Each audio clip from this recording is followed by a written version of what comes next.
Censor board அதை அனுமதிக்கலை sir. ஆமாம், அந்த பேர் ரொம்ப 100% பொருத்தமான பேர். சென்சார் சில காரணங்களை சொல்லி அதை மறுத்தாங்க. வேறு சில தலைப்புகளும் கொடுத்தோம், அதையும் மறுத்துட்டாங்க. படம் பார்த்து படத்தை அவங்க பாராட்டினாங்க. கேட்டேன் சார். ஒரு நிமிஷம் அண்ணா, சென்சார் படம் பார்த்ததுனால தான் டைட்டில் ஒத்துக்கல.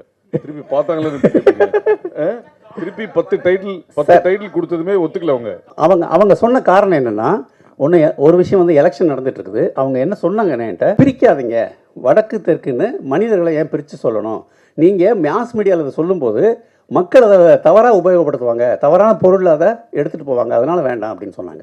அப்படி தான் சார் சொல்கிறாங்க. அதனால தான் சார் அந்த பேர் வச்சோம். அப்புறம் இன்னொன்று கவனிச்சிருப்பீங்க, வடக்குங்கிற வார்த்தை வர்றதெல்லாம் மியூட் பண்ணியிருக்கோம். இல்லை, அது எல்லாமே வடக்குங்கிற வார்த்தை. அப்புறம் சின்ன வசை சொல் சிரிக்கி அப்படிங்கிற வார்த்தையை மீட் பண்ண சொல்லிட்டாங்க. நான் சொன்னேன், ஊரில் பொண்டாட்டியை சாதாரணமாக சொல்லுவோங்க, செல்லம்மா கூட சிரிக்கின்னு சொல்லுவோம் அப்படின்னா. இல்லை அதெல்லாம் வைக்கக்கூடாது. சந்தர்ப்ப சூழ்நிலைகள் தான். அதாவது இதில் என்னென்னா, ஒரு விஷயம் என்னன்னா, இப்போ எனக்கும் உங்களுக்கும் பரிச்சயம் இல்லை. ஒரு காரணத்தாலையும் நான் உங்களுக்கு வெறுக்க போகிறது, நீங்களும் என்னை வெறுக்க போகிறதே இல்லை. இதுதான் மனித இயல்பு. அப்படி தான் எல்லா மனிதர்களும் இருக்காங்க, அப்படி தான் இருக்கணும்.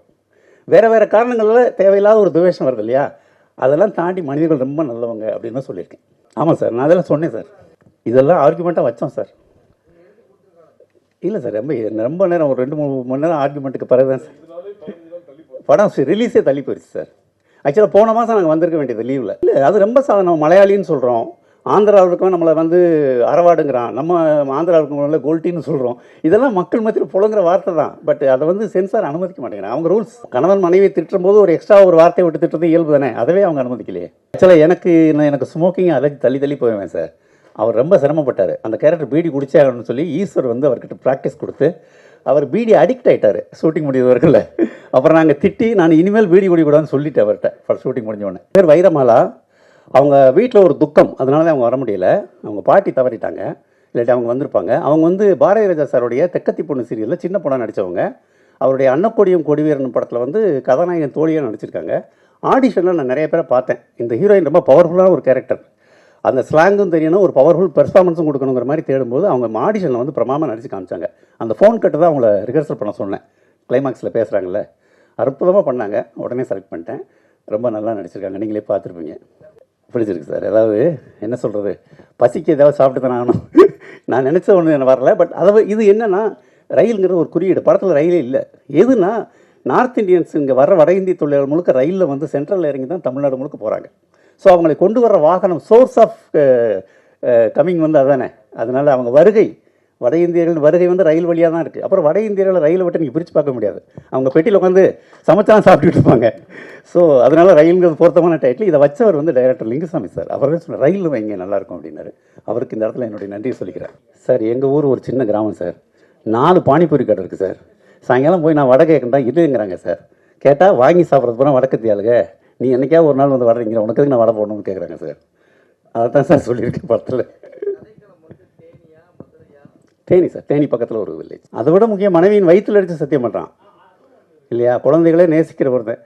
சமூகத்தில் சார் நம்ம எதிர்பார்க்குற மாதிரி நல்லது மட்டுமே நடக்கல. இப்போ உதாரணம் இப்படி சொல்கிறேன், அவன் குடிக்கிறான், வேலைக்கு போகலை, மாமனார் கொடுத்தெல்லாம் விற்று சாப்பிட்டான், பொய் சத்தியம் பண்ணுறான். ஆனால் அவனுக்கு கடைசியில் குழந்தை கிடைக்குது, அவங்க பைக் சாவியை கொடுத்துட்டு போகிறாங்க, ஒரு அருமையான வாழ்க்கை திரும்ப கிடைக்குது. ஆனால் அந்த வட இந்திய நீங்கள் வந்து வாழ்கிறான், சின்சியராக இருக்கான், மனைவிக்கு பணம் அவன் அநியாயமாக செத்து போகிறான். வாழ்க்கை வந்து இந்த மாதிரி முரண்பாடுகளோடு தான் இருக்குது இல்லையா. அப்புறம் பொய் சத்தியம் பண்ணுற மனிதர்கள் நமக்குள்ளே இருக்காங்க இல்லையா. இப்படி பாருங்களேன், படத்தில் அந்த 2 கேரக்டர் தவிர யாருமே குடிக்கலை. அந்த சாவு வீட்டில் கூடியிருக்காங்கல்ல, அவங்க எல்லாமே தமிழர்கள். அது மட்டும் இல்லை, வேலைக்கு போகாதரா குடியாரப்பலன்னு சொல்கிறவனும் ஒரு தமிழன் தானே. ஸோ நம்ம சமூகத்தில் நீங்கள் பார்க்குறீங்களே, டாஸ்மாக் வாசல் எவ்வளோ கூட்டம் இருக்குன்னு, அதில் ஒரு 2 பேரை நான் கேரக்டரை உள்ளே கொண்டு வந்திருக்கேன், அவ்வளோதான். இசையில் மேல் ஃபீமேல்லாம் ஒன்றும் இல்லை. அது ஒரு ஆர்ட், அதில் திறமை உள்ளவங்களாம் வரலாம். அதில் வந்து ஜெண்டர் பயஸுங்கிறது தேவையில்லை. அவங்களுடைய திறமை வந்து நாடறியும். ஆக்சுவலாக சினிமாவுக்கு தான் அவங்க புதுசே தவிர, இசை உலகத்தில் ஜனனினா எல்லாருக்கும் தெரியும். அவங்க பாலமுரளி கிருஷ்ணாவுடைய மாணவி. இது மாதிரி நிறைய, அதே மாதிரி வெஸ்டர்ன், ஹிந்துஸ்தானி, கிளாசிக் எல்லாத்துலேயும் மாஸ்டர் படித்தவங்க. அந்த திறமை தான் எனக்கு தெரிஞ்சது தவிர அவங்க ஆனா பெண்ணாங்கிறது எனக்கு ஒரு விஷயமே கிடையாது. இல்லை, அது பொதுவான பார்வை. நம்ம அப்படி பார்க்க முடியாது. நான் பொதுவாக அப்படி பார்க்குறது இல்லை. அது கேரளாவில் இருக்குது சார். தேனியை ஒட்டி ராமக்கல்மெட்டுன்னு ஒரு இடம், முடிஞ்சால் போங்க, ரொம்ப அற்புதமான ஒரு இடம் ராமக்கல்மெட்டு. அது வந்து ஒரு ஆதிவாசிகளுடைய சிலை. ஆதிவாசி ஒரு குடும்பம், ஆண் பெண், ஒரு சின்ன குழந்தை, ஒரு குழந்தை பால் குடிச்சிட்டு, அந்த மாதிரி ரொம்ப அற்புதமான ஒரு சிலை. அவருக்கு அதை பார்த்த உடனே குடும்பம் ஞாபகம் வருது. நான் லொக்கேஷன் பார்க்கும்போது நானும் ப்ரொடியூசர்லாம் ஒரு நாள் அங்கே போனோம். போன உடனே அவர்கிட்ட சொன்னேன், நம்ம கிளைமாக்ஸுக்கு ப்ரீ கிளைமாக்ஸ் இங்கே எடுக்கணும் அப்படின்னு சொல்லிட்டேன். அப்போயே அவர்கிட்ட சொல்லிட்டு பட்ஜெட் ரெடி பண்ணுங்கன்னு சொல்லிட்டு. எனக்கு முருகன் ரொம்ப பிடிக்குங்க. நான் சாமி கும்பிட மாட்டேன், ஆனால் முருகனும் மீனாட்சியும் எனக்கு பிடிக்கும். நிகழ் முருகன் உள்பட எல்லா முருகனும் எனக்கு ரொம்ப பிடிக்கும். ஏன்னா எங்கள் தேனி பகுதியில் எங்களுடைய இஷ்ட தெய்வம்னு நாங்கள் நினைக்கிறது வந்து முருகனை தான். பழனி முருகனையும் மதுரை மீனாட்சியும் தான் நாங்கள் நானில் எங்கள் குடும்பத்தில் எல்லாருமே ஒரு அதே மாதிரி லோக்கலில் வீரபாண்டி மாரியம்மன் ஒரு சாமி இருக்குது. இதுதான் எங்கள் சாமி. இதை தாண்டின சாமி எங்களுக்கு கிடையாது. ஒரு தமிழர்களின் அடையாளம் அது முருகன்கிறது. ஒரு தமிழனையும் ஒரு வட இந்தியனையும் பிரதிநிதித்துவப்படுத்துகிறோம். ஸோ இவன் கழுத்தில் முருகன் டாலரையும் அந்த வட இந்தியனோட அறையில் அந்த காளி படம் ஒன்று இருக்கும். அதை வந்து சும்மா விஷுவலைஸாக பண்ணியிருக்கோம். இதுக்கு தான் சார் உங்ககிட்ட பேசிகிட்டு இருக்கோம். நீங்கள் தான் சார் அதை செய்யணும். உங்களுடைய எனக்கு நீங்கள் செய்கிற உதவியாகவும் தமிழ் சினிமாவுக்கு உங்களுடைய பங்காகவும் இந்த ப்ரொமோஷன் நீங்கள் அதை பண்ணணும் சார். உங்களுக்கு நாங்கிட்ட அதை ரெக்வஸ்ட் பண்ணுறது தான். சில விஷயங்கள் நடந்திருக்கு, சில விஷயங்கள் இப்படி இருந்தால் நல்லா இருக்குமே நமக்கு தோணும்ல ஒரு கிரியேட்டரா. மனுஷங்க இப்படி இருந்தா இல்லை அவர் வந்து மகளுக்கா. ஆமாம், அதாவது மனிதர்கள் அப்படி இருக்காங்கல்ல சார். அதாவது மகள் மேலே உள்ள பிரியம், அப்புறம் அவர் கந்துவட்டி கொடுக்குறவர், அதையும் யோசிங்க. அவர் கந்துவட்டி கொடுக்குறவர் 5 லட்ச ரூபாய் வந்து மகளுக்காக மகளுடைய குற்ற உணர்ச்சியை போக்கணுங்கிறதுக்காக ஒரு 5 லட்ச ரூபாய் எடுத்து கொடுக்குறாரு, ஜஸ்ட் லைக் தட். அப்புறம் மருமையை மனசு மாறிட்டான், அவன் வேற ஒரு ஆளாக மாறிட்டானோடனே அந்த லட்சத்தை மருமையை கிட்ட கொடுத்துட்டாரு. மனிதர்கள் தானே சார் எல்லாரும், தவறுகள் பண்ணுவோம். கந்துவட்டி வாங்குறது தவறு, ஆனால் அதை செய்யக்கூடிய மனிதன்கிட்ட ஒரு மனிதம் இருக்கு இல்லையா, அதுதான் சொல்லியிருக்கு. இல்லை சார், நம்ம அது யூகமாக சொல்ல முடியாது. எப்போவுமே வந்து அரசு அமைப்புங்கிறது ஒன்று, அதை இயக்குறது வந்து அரசியல். அதுக்குள்ளே நம்ம படைப்பாளி உள்ள வெட்டி பார்க்க முடியாது. பட் அவங்க சொன்ன காரணங்கள் இப்போ நான் அவங்ககிட்ட சொன்னேன், அந்த காரணம் தான். அதை தாண்டி நம்ம அவங்ககிட்ட ஆர்கியூ பண்ணுறதுக்கோ இப்படி இருக்கலாம்னு அசியூம் பண்ணுறதோ அது வேண்டியதில்லைன்னு நான் நினைக்கிறேன். அது ஒரு இந்த படத்தில் இந்த டைலாக் கொடுத்தீங்களே, இந்த படத்தை ஏன் கொடுக்கலன்னு கேட்டாங்கன்னா அந்த இதையும் கம்பேர் பண்ணாதீங்க. இந்த படத்துக்கு இந்த ஸ்பெசிஃபிகேஷன், இதை ஃபாலோ பண்ணீங்கன்னா இந்த சர்டிஃபிகேட், ஃபாலோ பண்ணலைன்னா இந்த சர்டிஃபிகேட் கிடையாது. இதுதான் அவங்களோட. ஆமாம், அது கிட்டத்தட்ட ஒரு கோர்ட் தான் சார்.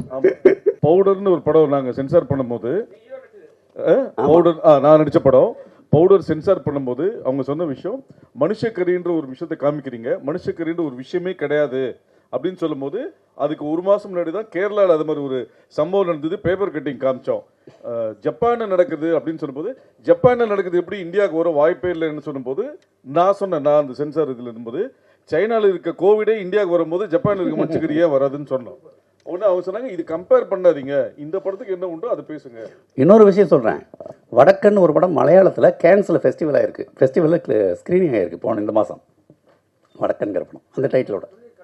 அதை சொன்னேன், பட் அது வந்து சென்சாருக்கு வரல, நேராக ஃபெஸ்டிவல் போயிடுச்சுட்டாங்க. எல்லாத்துக்கும் பதில் இருக்குது சார். ஆமாம் சார், அந்த டைட்டில் கிடைக்கிறது வருத்தம் எல்லாருக்குமே இருக்குது. அவங்கள மாதிரி ஒரு பத்திரிகையாளன் சார். நான் வந்து ஆனந்த விகடனில் 97லேருந்து 2001 வரைக்கும் வேலை செஞ்சேன். அதுக்கப்புறம் சீரியல் எழுதினேன், வெற்றி ஒலி கோலங்கள் மாதிரி சீரியல். அப்புறம் திரைப்பட எம்டன் மகனினுடைய முதல் படம் வெண்ணிலா கபடிக்குழு, நான் மகன் அல்ல, அழகர் சாமியின் குதிரை, பாண்டிய நாடு, ராஜபாட்டை மாதிரி படங்கள் சுசீந்திரனோடு சேர்ந்து வேலை செஞ்சேன். ஸோ அதனுடைய அடுத்த கட்ட வளர்ச்சியாக இந்த படம் பண்ணியிருக்கேன். அதை முதல்ல அப்படி யோசித்தேன் சார். அப்புறம் டைட்டில் பார்க்கும்போதே நீங்கள் ஒரு மாதிரி கதையை இதுதான் சொல்ல போகிறார் கதையிலன்னு தோணிச்சுன்னா என்ன பண்ணுறது? இல்லை, அது நாங்கள் 2-3 கட்ட பரிசீலனை சேஞ்சு அதெல்லாம் நடந்து தான் சார் இந்த முடிவுக்கு வந்தோம். Thank you sir.